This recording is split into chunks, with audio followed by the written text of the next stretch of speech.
And we are live for another episode of the Blue Crocus Experience. And I'm joined today by Bryant Suellentrop. I am your host, Lewis Vandervalk. We're streaming this live across Facebook, YouTube, and we'll be uploading it later to podcast platforms. But basically, we're going to chat a bit about, Bryant's journey as a business owner, some of his personal life, maybe dive into some juicy tidbits about some GMB stuff, and he may even give us some interesting facts about Amelia Earhart as well, who is sitting behind his head there. So I'm just gonna do a quick 30-second intro here, and then we'll pop back and Brian, I'll get you to fill the folks in on where you came from, what we're doing, and where you're going. Sounds good.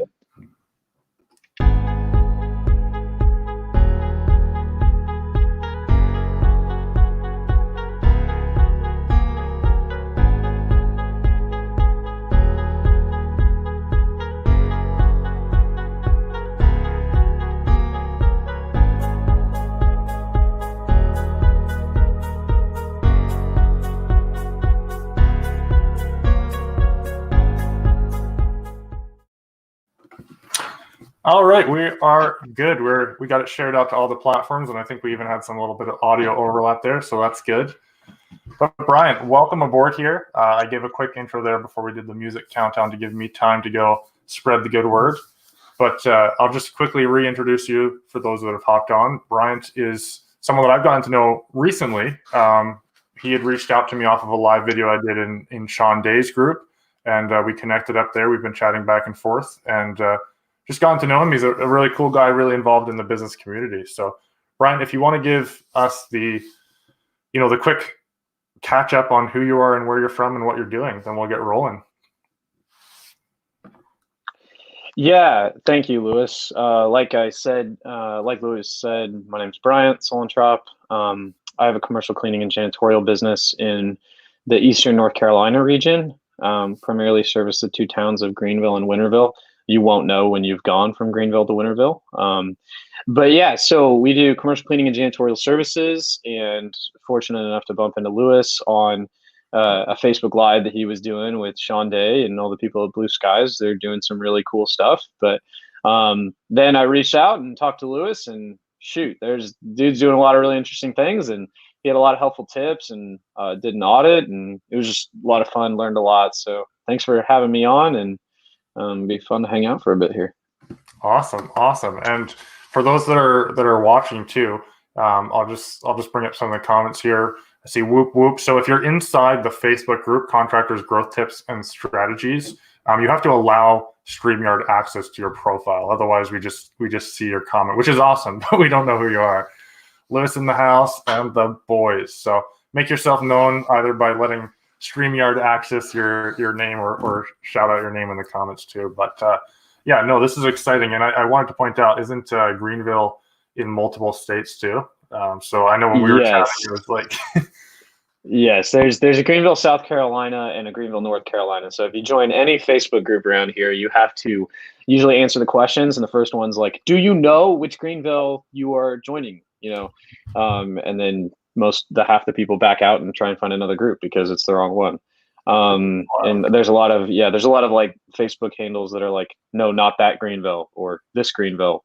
So there's a couple ones, and that kind of keeps things confusing. We're the smaller one of the two for now.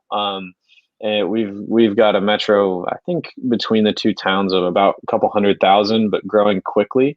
Which is a good place to be if you're a business owner. It's good to be in a growing area, even if it's not the biggest city in the world. It's definitely seeing a lot of growth. So it's exciting stuff. That's really cool. So it looks like Sean Day is the one listening here. So that's awesome. Good to have you, Sean. Your ears were burning, weren't they? So bring us up to speed on your business. What do you guys do? What kind of got you into this line of business, and how are things going? Yeah. So I graduated my undergrad in economics and finance. It was awesome. Started in accounting, as many people do. Then went over to finance and did, no offense, but there was just a lot of like football players and basketball players. It didn't have a lot of intrigue and like to really getting into the into the school part of it. So I went to a smaller private school. So yeah, like a lot of athletes and stuff. And then I found the economics department, and that was slick because these guys were all a bunch of nerds. I was definitely the dumbest person in the room a lot of the time. And so I got to hang out with them. And honestly, like what you learn in economics is like a lot of basic stuff, like supply and demand, right? They just kind of like beat you over the head with it. And one thing that, we tend to see a lot of like these days is just like a lot of focus on like tech and like, all these different, exciting business ideas right now, right? Whatever it's Dogecoin or NFTs or like all these tech cultural phenomenons. And it's super cool. There's a lot of good things going on there, but I just kind of looked around and I was like, man, I am not like a super high IQ individual. I'm really good at like the EQ, empathy, emotional intelligence side of this thing. And so what does that mean? It means you could probably hop into a business that's very like heavy on people, heavy sales, and then heavy working with the employees themselves. So that's when I got really excited about doing something that was like low barrier to entry. I was getting married and stuff, got engaged my senior year of college. So I grabbed the first sales job that I could, got tired of sitting at a computer for 50 hours a week. And so moved halfway across the country to marry my wife. And then just thought, I'm here. I could try and find a job somewhere, or I could start something myself. And I've been following a guy on Twitter, he's had a podcast for a few years. His name is Nick Huber, with the Sweaty Startup. A lot of people know him. And he's done some really cool stuff just about like building up the non-tech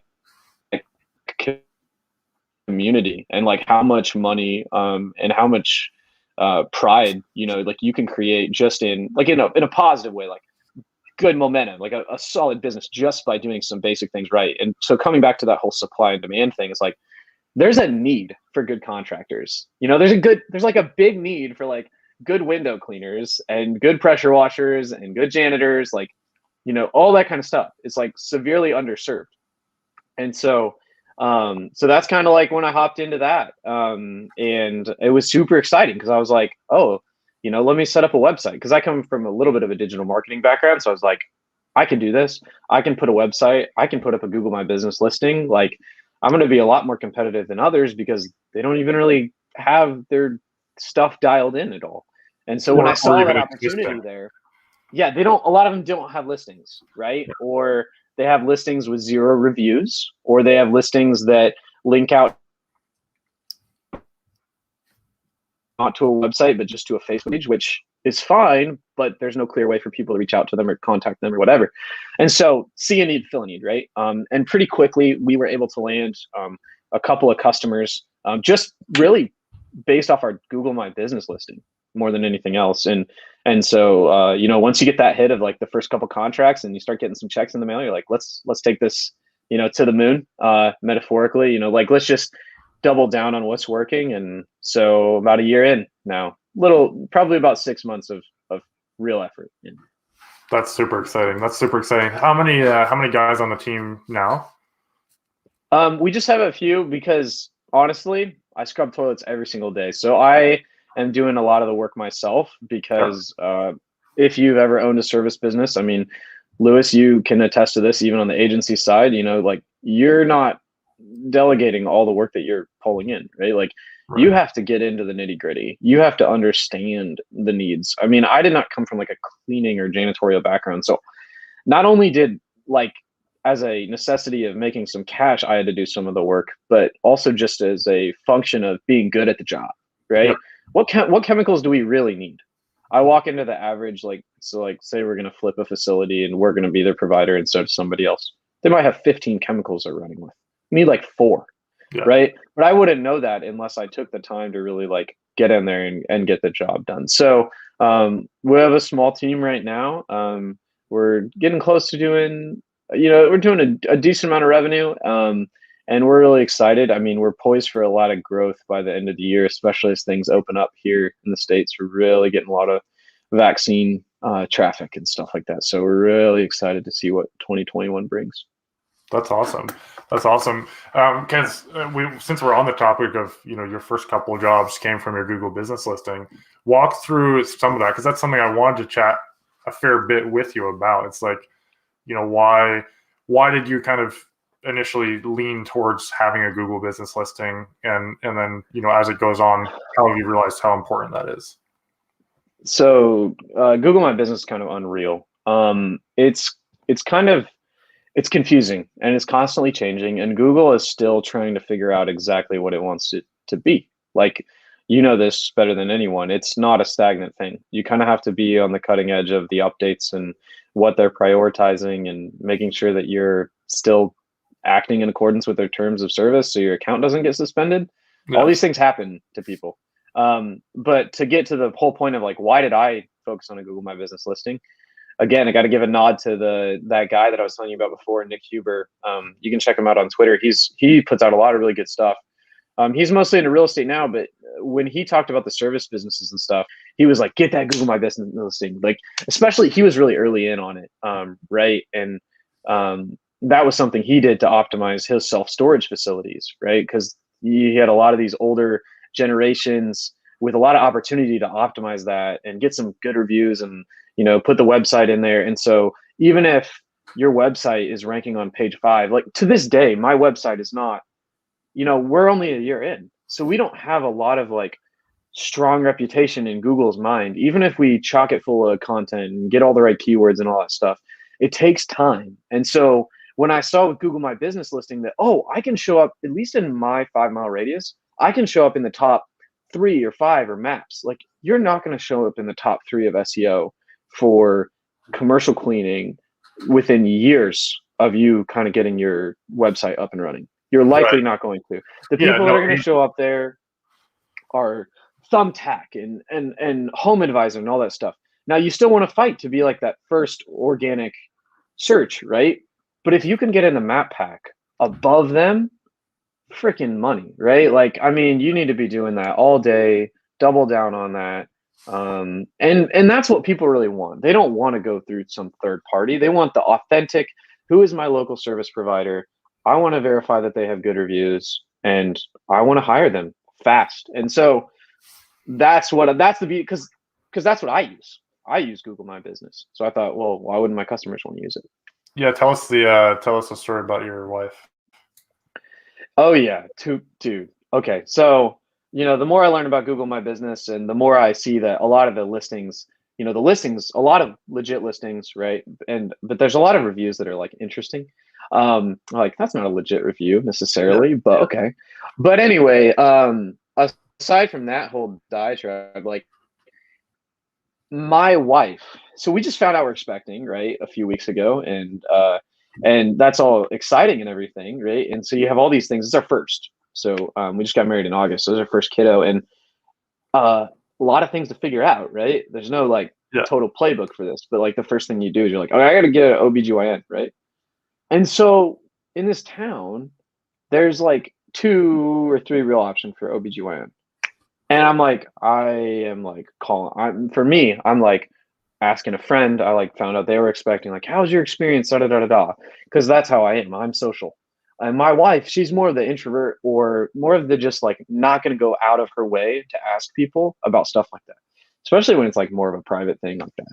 And so she just goes on Google, and she just looks in like Google Maps, and she's like, oh, we're going to use this, Greenville OBGYN. And I was like, okay, that sounds good. Why?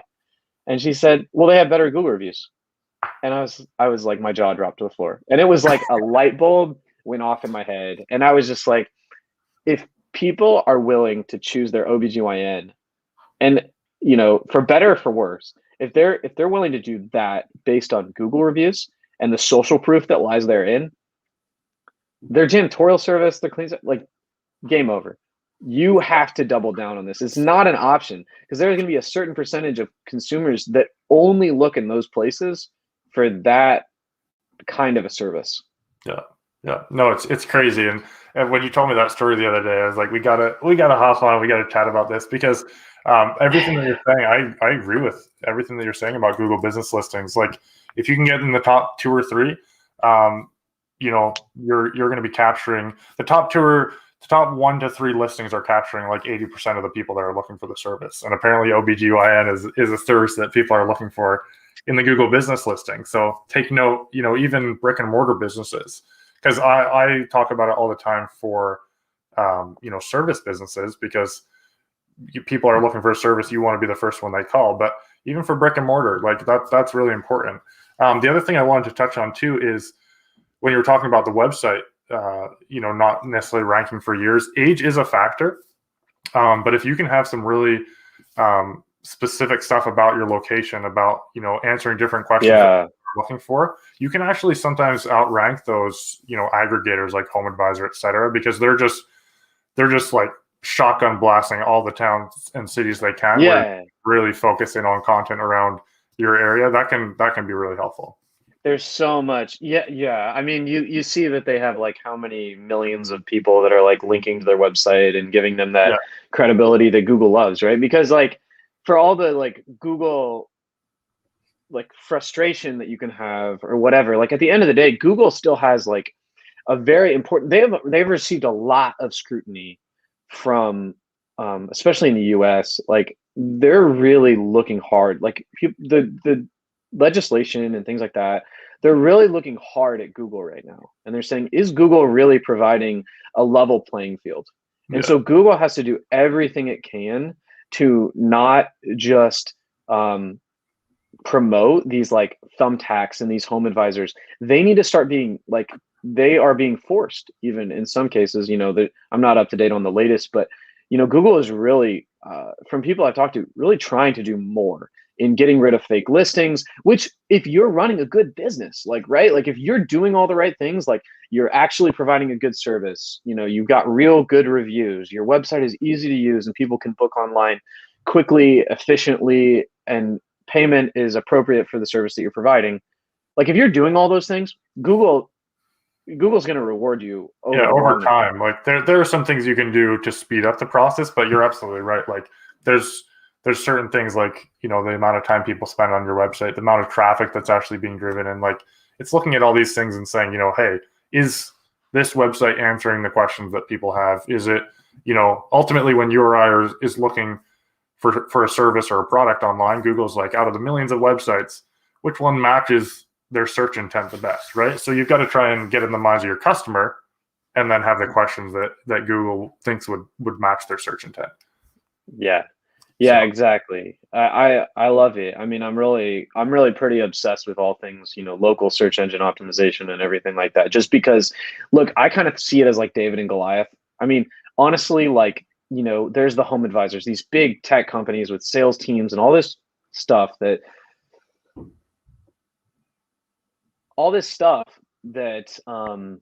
they're not really providing a huge service to your community. I mean, they are in a way. They're kind of helping like connect contractors with providers, right? And there's a lot to be said for like buying leads from Home Advisor and running an efficient business with that and all that kind of stuff. That's great. But on the flip side, like if you can be rewarded for actually serving your local community and actually finding ways to, talk about how you're supporting your local community, whether that's the local T-ball league or whatever, and you're generating real, authentic help for your community, like Google actually is starting to look at that in like a much more positive light than I think they ever have before. So I think there's a huge opportunity for genuinely good people, small players who want to offer wow service like better than you ever thought before, like, well, when we walk into that facility and we're going to change things, like, no, we're cleaning out the whole janitorial closet. We're taking everything out. We cannot offer you an effective system with a good high level of service, with the right products that you need to be safe and to be sanitary and to be ready to open for business in 2021. If we leave all that crap in there, we got to do a good job of that.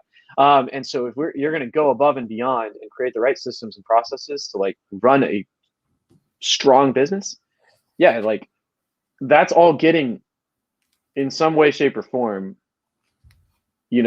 that's getting to Google. And then the SEO part of it is just saying, hey, Google, I'm doing a job. I'm doing a baller job at being a service provider. Now just recognize me for that.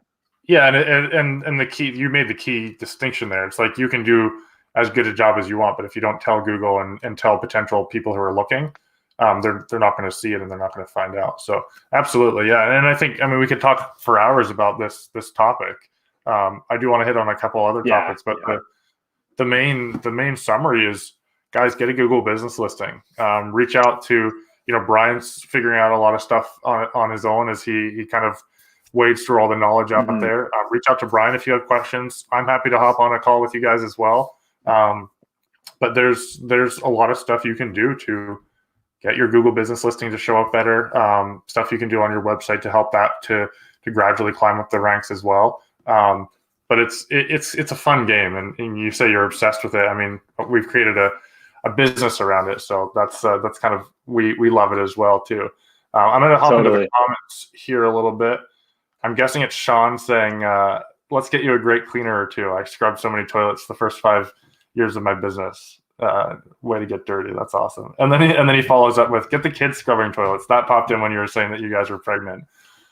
Oh man, that's fantastic. Yeah, I'll ask my wife. She just about shot me when I made that recommendation as a joke the other day. So yeah, but someone else is asking, Sean says, how do you get clients to give reviews? So Brian, if you want to field that, and then I'll follow up with whatever other things I think of. Yeah, totally. I think the absolute best way to get Google reviews is to follow it up with asking for that review. So I've never had a customer just like out of the blue be like, oh yeah, like I don't ever just like show up, like Google review shows up in my thing and says like, bam, 5 stars or 4 stars or whatever. And I think that's just realistic. I mean, you have to be realistic. Unless somebody is going to go brag to all their friends, which that's not something people do on Google. They're not going to just post a picture of the job that you did, give you 5 stars, and da da da da da. In our business, we don't use any kind of like automations or anything, which, there's definitely a lot of opportunity for that to get reviews in texting people and stuff like that. But we just ask them. I think that is the biggest thing to do, is to just ask for the reviews. And if you have the opportunity, do it in person. Because especially like, this is usually how the dialogue goes. I say, hey, what did you think of our service? And they said, looks great. It smells so much better than before. You really got those cobwebs that were up by the windows that the last cleaner was missing. Da da da da da. I said, would you mind leaving a review? And I can text you our link. And then they usually say, yeah, sure, we'd love to. And then you text them the link, and usually they're kind of like, they forget because they're busy. You say, then you just resend them the link and say, hey, thanks. I just want to make sure that link was still working. It's the old question, the old thing where it's like not too direct, but like, hey, did that link work for you? I'm going to try and send it over again. And then when they say, oh yeah, and then usually we're up to over 50 reviews now, and a lot of those have been just from asking. I mean, that's just the key.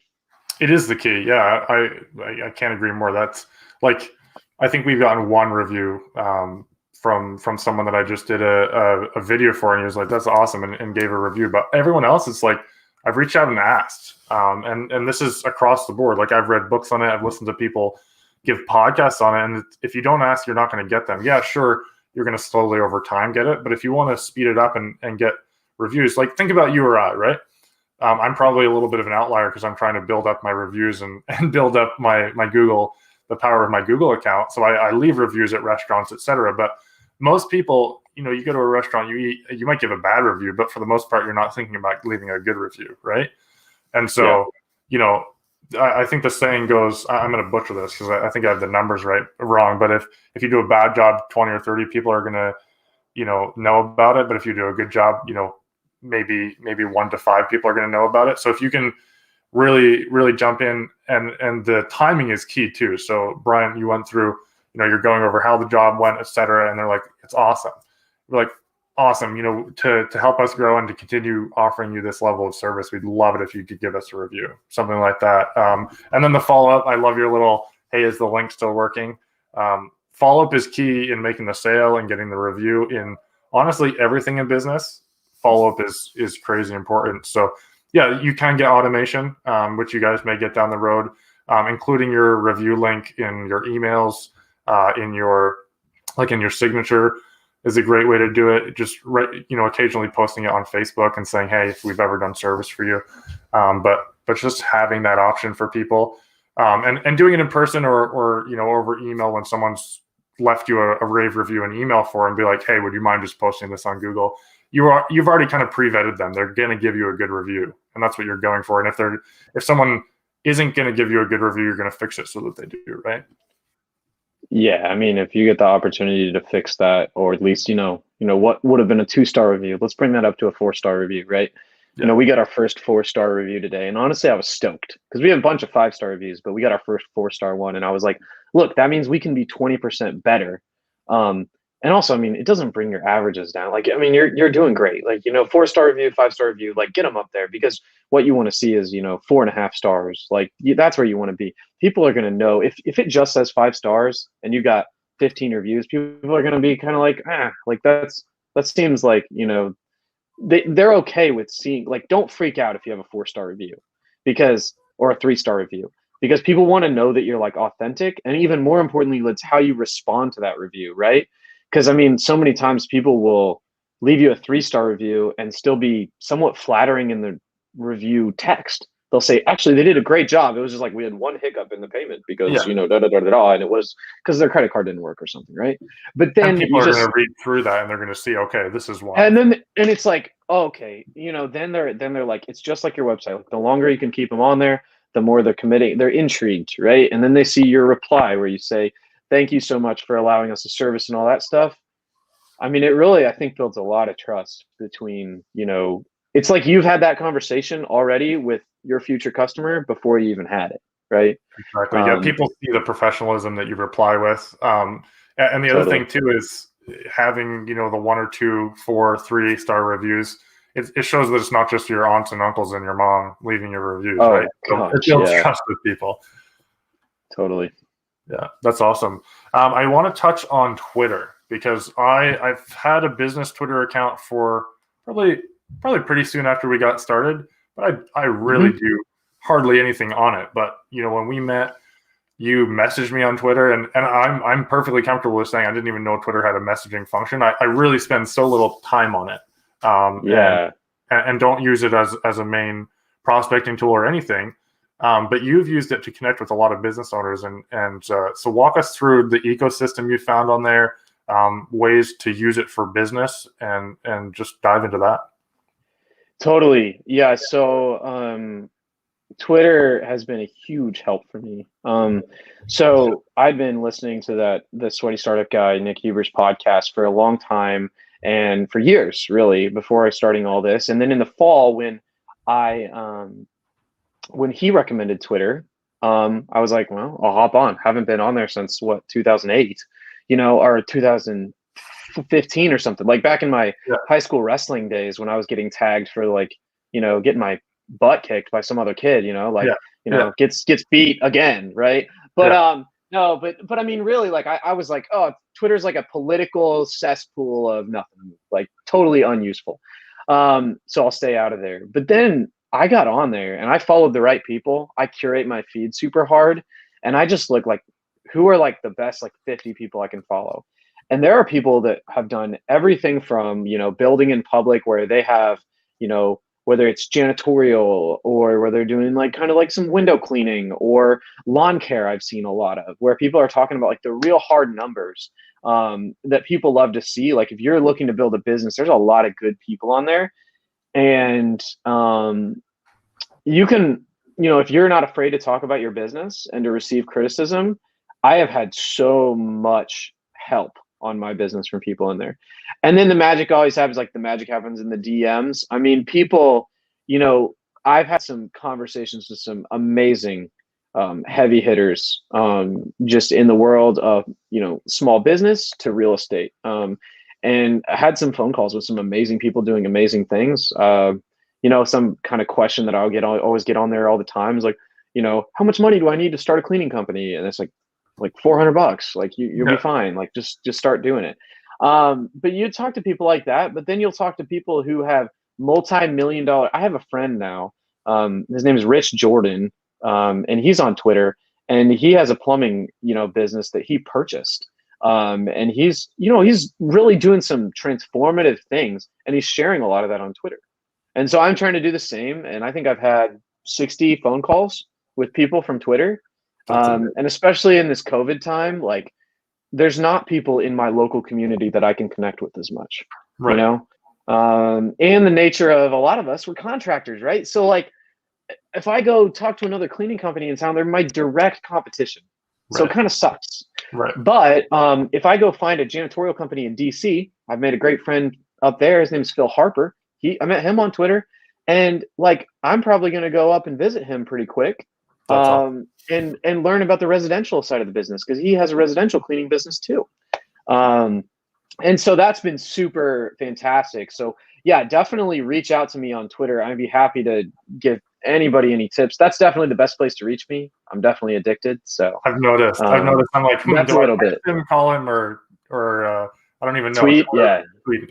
Yeah, you what's can it tweet called me when you send a DM in Twitter? Is it just sending a DM? anytime. What did you say? Is it just called sending a DM in Twitter? Oh yeah, the direct message. Yeah, you can do a direct message. Or you can, if it's something that's more of like a public question, you can just tweet it in public, and I'll try and quote. I'll try and like respond to it, and so other people can see too. And you'll get feedback from tons of people. I think I have like 3,500 followers on there or something, and they like this morning I tweeted something. A culture motto that I'm running with kind of right now is like cleaning is easy, but caring is hard. And so trying to get into our employees' heads that, the work we do might not be complicated, but the way that you do it really matters for our customers.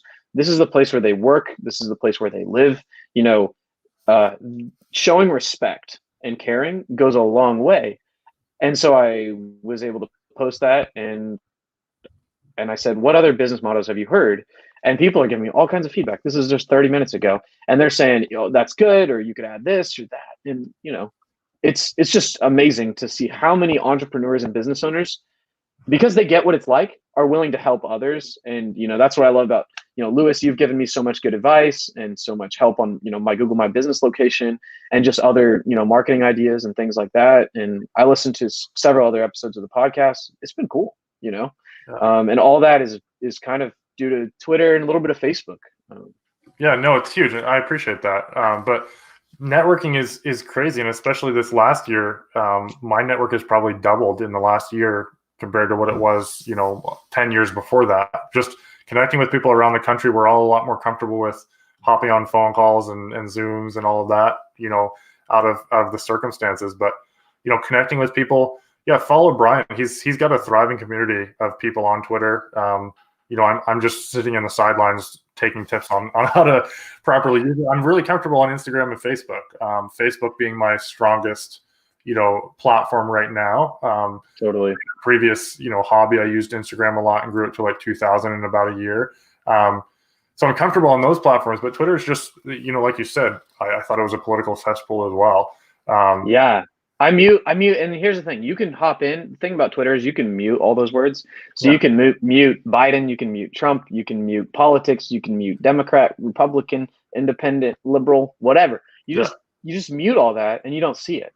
Yeah. And that really it's a really positive environment, like overwhelmingly positive, to the point where as soon as somebody says something negative, usually they get booted. Usually everybody's like, stop doing that. So I loved it.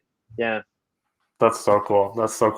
Well, we're getting to the end of our time here. I'm just looking through I think we kind of covered all the main things aside from the cool flying tidbits. If you want to wrap up with a few tips about tidbits about Earhart, which we were chatting about earlier. Yeah. So a funny thing is, during college, I went to a small college, and I got to work at the Amelia Earhart Birthplace Museum. Let's see, she's over there. And so I've got this funny poster, which actually came from the Mac Think Different campaign. It was a pretty famous advertising campaign that Apple did back in the day. And so it's just kind of a reminder to me to try and trailblaze and then also think different. So, but yeah, since I worked at her museums, I've heard all the different theories of where she went missing. She was everything from, she was a Japanese spy to, she's still alive, even though she'd be about, 140 years old now or whatever She's it the would Betty be. White So of the last century. exactly. So yeah, if you ever have any questions about Amelia Earhart, I have a wealth of knowledge that I'll be happy to share with you. I love it. Yeah. No, yours. It was just interesting to have that conversation. And I guess to wrap it up, where can people find you? Obviously on Twitter, and what other areas? Yeah, I mean, if you don't have Twitter, you can reach me at LinkedIn. But yeah, Twitter is definitely the best place to find me. And that's just Sully Business, which is Sullly Business, or you could just type in my name. It's my first and last name. So Awesome. Well, I always like to pop this question on people too. This is not anything weird, but what if you were to start all over again in business, what would be one tip that you would give a business owner that you would do differently or the same as to what you've done in your journey?